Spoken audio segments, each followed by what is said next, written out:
कि कई इलाकों में भारी बारिश के बाद अब बाढ़ जैसे हालात हो गए हैं। इस तूफान के मद्देनजर दर्जनों ट्रेनें और कई फ्लाइट्स रद्द कर दी गई हैं। चेन्नई हवाई अड्डे को कल सुबह 9 बजे तक के लिए बंद कर दिया गया है। चक्रवाती तूफान के मंगलवार को नेल्लौर और मछलीपट्टनम के बीच टकराने की आशंका है और इस सब के बीच एनडीआरएफ ने तमिलनाडु, आंध्र प्रदेश और पुडुचेरी में 21 टीमों को तैनात कर दिया है। वहीं तटरक्षक बल, सेना, नौसेना के बचाव और राहत दल जहाज और विमान के साथ बिल्कुल तैयार हैं। ये 3 तस्वीरें चक्रवाती तूफान मिगजॉम से प्रभावित चेन्नई की हैं। राज्य के कई जिलों में सोमवार को भी भारी बारिश हो रही है। इस कारण सड़कों पर पानी भर चुका है, रेल यातायात प्रभावित है, एयरपोर्ट भी डूब चुका है, उड़ानें ठप्प हो गई हैं। चक्रवाती तूफान मिगजॉम ने खतरनाक रूप ले लिया है। मिगजॉम के प्रभाव के कारण चेन्नई और उसके आसपास के इलाकों चेंगलपेट, कांचीपुरम और तिरुवल्लूर में रविवार से ही भारी बारिश हो रही है। तेज बारिश और तूफान के कारण कई इलाकों में पेड़ गिर गए। लोगों को सुरक्षित जगहों पर ले जाने के लिए भारतीय सेना की 12 मद्रास यूनिट ने मुगालिवक्कम और मणपक्कम इलाकों में राहत और बचाव अभियान चलाया। चक्रवात के कारण समुद्र तट से लगे करीब 144 ट्रेनों को कैंसिल कर दिया गया है। चक्रवाती तूफान मिगजॉम के कारण चेन्नई, तिरुवल्लूर, कांचीपुरम और चेंगलपट्टू जिलों में सभी स्कूल, कॉलेज, शैक्षणिक संस्थान, सार्वजनिक उपक्रमों, निगमों, बोर्ड, बैंक और वित्तीय संस्थानों के कार्यालयों में मंगलवार तक के लिए अवकाश घोषित कर दिया गया है। इस बीच भारत मौसम विभाग ने कहा है कि चक्रवाती तूफान मिगजॉम के धीरे धीरे तेज होने और उत्तर की ओर लगभग समानांतर और दक्षिणी आंध्र प्रदेश तट के करीब बढ़ने की संभावना है।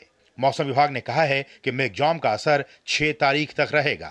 ये जो साइक्लोन है उत्तर दिशा में गति करेगा, आंध्र कोस्ट के पैरेलली जाते हुए 5 तारीख फोरनून में नेल्लोर और मछलीपट्टनम के बीच बापटला के आसपास ये हिट करेगा लैंड को, यानी लैंडफॉल होगा। तब इसका विंड स्पीड होगा 90 to 100 kilometre hour, gusting to 110 kilometre hour. इसके प्रभाव में अभी 60 से 70 किलोमीटर प्रति घंटा रफ्तार में तेज हवा चल रहे हैं। लगातार हो रही बारिश की वजह से स्थानीय लोगों को काफी परेशानियों का भी सामना करना पड़ रहा है।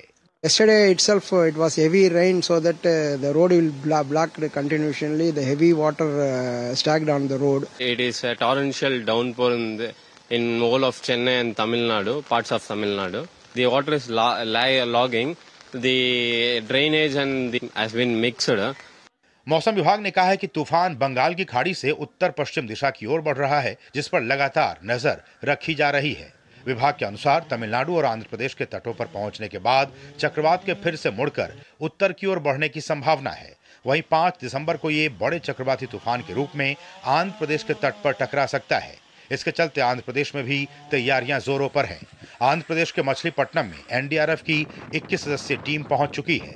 टीम चक्रवात की वजह से आने वाली स्थितियों से निपटने का काम करेगी। वहीं ओडिशा के क्षेत्रीय मौसम विभाग के मुताबिक चक्रवाती तूफान मिगजॉम के मंगलवार शाम तक आंध्र प्रदेश के दक्षिणी तट पर पहुंचने की संभावना है। साथ ही ओडिशा के कई जिलों में तेज बारिश के लिए येलो अलर्ट जारी किया गया है। We are expecting after becoming a severe cyclone storm, it is very likely to move northwards, nearly very close to South Andhra Pradesh coast, and likely to cross coast by tomorrow, that is 5th forenoon of 5th December, between Machilipatnam and Nellore, very close to Baptalam. And we are expecting during the crossing time, it will be crossing as a severe cyclonic storm, and wind speed likely to be around 80 to 90, gusting up to 100 kmph. सभी मच्छी मार उनको बहुत warning करके पास 3 days we have been giving warning. इसके बाद उनको सेफ्टी लोकेशन में लेके आ गया। इसके अलावा वो जहाज, बड़ा जहाज वो पोर्ट, चेन्नई पोर्ट के आसपास ऑपरेट कर रहा था and they were being having exposed to danger. इनके भी हम वार्निंग करके उधर से निकाला हुआ सेफ्टी लोकेशन के लिए। ऑफशोर प्लेटफॉर्म्स काकीनाडा के पास बहुत आदमियों में काम कर रहा था। नॉन एसेंशियल पर्सनल उनसे हम वैकेट करके सेफ्टी लोकेशन लेके आ गया। चेन्नई में पूरा फ्लडिंग का असिस्ट करने के लिए हमारा डिजास्टर रेस्पॉन्स टीम 5 टीम तैयार किया हुआ। They will be deployed in assistance with the state government. Michaung के प्रभाव की वजह से ओडिशा में पूर्व तट रेलवे के तहत चलने वाली 60 ट्रेनों को भी रद्द कर दिया गया है। As per the advice of South Central and Southern Railway, about 60 trains have been cancelled, out of which some trains are originating from East Coast Railway and most of the trains are passing through East Coast Railway territory.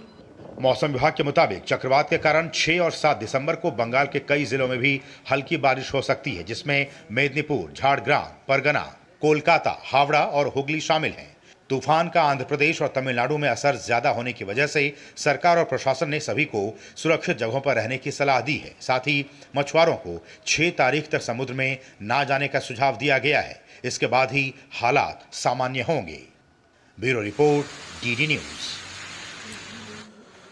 तो आपने देखा किस तरह से ये चक्रवाती तूफान मेघजॉम है, उसका कहर चेन्नई में, आंध्र प्रदेश में, ओडिशा के कुछ हिस्सों में, बंगाल के कुछ हिस्सों में इसका साफ तौर पर असर दिख रहा है। लेकिन मौसम विभाग और उस दौरान तूफान की जो गति होगी वो 90 से 100 किलोमीटर प्रति घंटे की रफ्तार से हवाएं चलेंगी।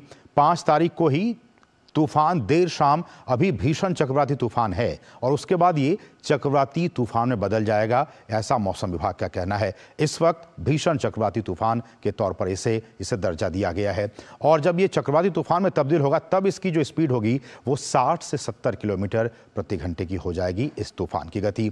और 6 दिसंबर की सुबह तूफान जो है मेघजॉम वो डिप्रेशन में, कम दबाव डिप्रेशन जो है उसमें वो तब्दील हो जाएगा, ऐसा मौसम विभाग का जो निर्देश आए हैं, जो सूचना आई है उसके हिसाब से हम बता रहे हैं आपको। और देर शाम जो है उसी दिन ये तूफान निम्न दबाव के क्षेत्र में भी बदल जाएगा, तो धीरे धीरे इसमें गिरावट आती जाएगी और उत्तरी तटीय तमिलनाडु और पुडुचेरी में 5 दिसंबर को भारी बारिश की चेतावनी जारी की गई है। इन इलाकों में भारी बारिश हो सकती है। वहीं तटीय आंध्र प्रदेश, रायलसीमा, तेलंगाना और ओडिशा में भी, जैसा कि हमने आपको बताया कि बहुत भारी से बहुत भारी बारिश होने की चेतावनी जारी की गई है। और एनडीआरएफ, हम जानते हैं कि इस तरह से संकट मोचक के तौर पर ये हर बार हमारे सामने आते हैं, तो एनडीआरएफ ने तमिलनाडु, आंध्र प्रदेश और पुडुचेरी में अपनी कुल 21 टीमों को तैनात कर दिया कि अगर किसी तरह की आपदा आती है तो उसको तुरंत फौरन उसको रोका जाए, उसको कम से कम किया जाए।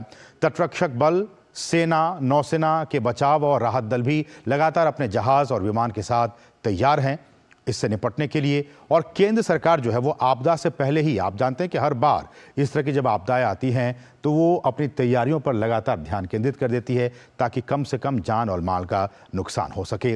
और मोदी सरकार ने आपदा प्रबंधन के लिए एक समग्र और एक होलिस्टिक दृष्टिकोण अप्रोच अपनाया है और इसी वजह से हम कह सकते हैं कि जान और माल का नुकसान काफ़ी कम होता है। और इससे भीषण चक्रवात के दौरान जान माल के नुकसान में आप सब कह सकते हैं कि 98% की कमी आई है। इससे पिछले भी जितनी भी इस तरह के तूफान आए हैं, चक्रवाती तूफान, उसमें जान और माल का नुकसान जो हुआ है उसमें एनडीआरएफ और तमाम जो एजेंसियां हैं उनकी वजह से 98% की कमी आई है। तो आप देख सकते हैं कि केंद्र सरकार, केंद्र की मोदी सरकार, एनडीआरएफ, एसडीआरएफ और तमाम जो राहत एजेंसियां हैं वो लग जाती हैं, सेना, नौसेना, ये तमाम एजेंसियां लग जाती हैं ताकि जान और माल का नुकसान जो है वो कम हो सके। हमने आपको बताया किस तरह से तूफान की स्थिति अभी क्या है और आने वाले कल और परसों में इसकी स्थिति क्या होगी। बढ़ेंगे आगे, यहाँ रुकेंगे छोटे से ब्रेक के लिए। आप देखते रहिए डीडी न्यूज। साल, बरस और सदी नहीं, एक युग गुजर जाएगा। उम्र न पूछो वंडर की, जब फर्क नजर आएगा।